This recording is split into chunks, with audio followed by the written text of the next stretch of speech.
चलिए, शुक्रवार की सुबह एक दिन की छुट्टी के बाद इस सैंडविच सेशन में आप सबका स्वागत है।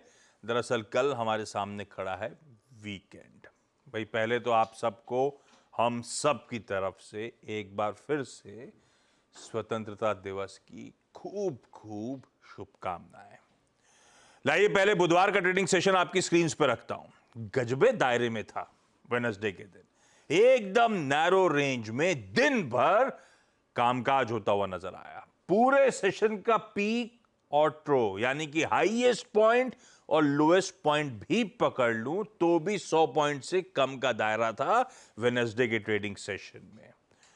हां, हो सकता है एक मिड वीक हॉलिडे सामने खड़ी थी, ऊपर से ऑल इंपॉर्टेंट यूएस के रिटेल इन्फ्लेशन का प्रिंट आना था। ऐसे में लॉजिकल भी होगा, पार्टिसिपेंट्स प्रेफर कर रहे थे इंतजार करना, कोई डिसाइसिव या कंक्लूजन में जंप करने का मंदा बनाना लॉजिकल था। पर इंटरेस्टिंग हफ्ता जा रहा है वो आपकी स्क्रीन पे। ये अब तक का वीक जो है, मंडे को लो से 135 पॉइंट की रिकवरी और एक फ्लैट क्लोज हुआ था। गैप डाउन खुले थे अपन हिंडनबर्ग मामले के बीच में और बढ़िया रिकवरी हुई थी। उसके ऊपर ट्यूसडे के ट्रेडिंग सेशन में बेहतर ग्लोबल क्यूज के बीच में फ्लैट खुले तो थे, उसके बाद दबाव गहराता चला गया। इनफैक्ट सेशन के लो पॉइंट पे जाके भारतीय बाजार बंद होते हुए नजर आए। ये तब था जब हम एचडीएफसी बैंक के एमएससीआई डिसअपॉइंटमेंट पर रिएक्ट कर रहे थे, लेकिन उसके अलावा फिर बड़े बड़े स्टॉक्स भी ठंडे पड़ते चले गए।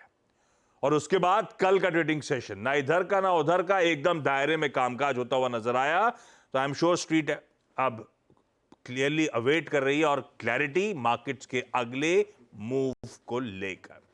खैर, आज कहां का नजर है? आज सेंसेक्स की वीकली कॉन्ट्रैक्ट्स की एक्सपायरी का दिन, फ्राइडे है। रिएक्ट करना है हमें कुछ यूएस के इंपॉर्टेंट आंकड़ों पे। पहले वो यूएस का सीपीआई आया था वेडनेसडे को, थर्सडे को रिटेल सेल्स के नंबर्स आने थे। उन इंपॉर्टेंट नंबर्स पे हम अब आज करेंगे रिएक्ट। और इस बीच 2 दिनों का ग्लोबल ट्रेड जो हुआ था, वो समीकरण अभी दिखाऊंगा आपको, उस पर हम आज खुलते ही रिएक्ट कर रहे होंगे। और हां, बिना रिजल्ट सीजन के हमें अब काम चलाना है। और आज तो ठीक है, कल से बिना रिजल्ट सीजन की टीम भी बनानी है, ये भी ध्यान रखिएगा। खैर, ये 2 दिनों का निचोड़ जो है वो आपकी स्क्रीन पर है। हम खुलेंगे गैप के साथ 150 पॉइंट का गैप अप, 2.5% की मजबूती के साथ आज फ्राइडे के सेशन की शुरुआत होगी। ये 2 दिनों में ग्लोब पे हुआ क्या, ये यूएस के खास तौर पे बड़े इंटरेस्टिंग जो आंकड़े आ रहे हैं या आने वाले थे, क्या निकल के आया, उस पर नीरज जी से बातचीत। तो वीरू से जानेंगे कैसे निफ्टी बैंक में आज फ्राइडे के दिन हमें अप्रोच करना है। एकदम काला काला पहन के आए आपको। क्या आवाज आई क्या? ऑडियो का ऑन है? इन्हीं के लिए था ब्लैक।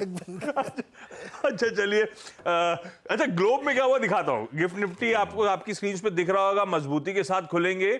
आज सुबह का अब क्या है प्रॉब्लम, देख तो लीजिए आज सुबह का एशिया कैसा है। लेकिन हम 2 दिनों के क्यूज डाइजेस्ट करने जा रहे हैं। एशिया बहुत बढ़िया कर रहा है, हमारे सारे एशियन पियर्स 2.25 से 3.25% के लार्जली उछाल के साथ। ये चाइना वाइना हटाइए, बाकी सारे बढ़िया मजबूती के साथ, सब अक्रॉस एशिया अच्छी मजबूती है एक्स ऑफ चाइना। और यूएस का कल का एक काम करते हैं, यूएस के दोनों दिन के ट्रेडिंग सेशन दिखाता हूं जो हमने मिस आउट करे। हम जब वेडनेसडे को क्लोज हो रहे थे उस समय यूएस के फ्यूचर्स एकदम फ्लैट थे। पर एक्चुअल में क्या हुआ, उस वेडनेसडे नाइट जब रिटेल इन्फ्लेशन के नंबर्स आ गए थे, यूएस के मार्केट फ्लैट से 2.5% मजबूती तक चले गए।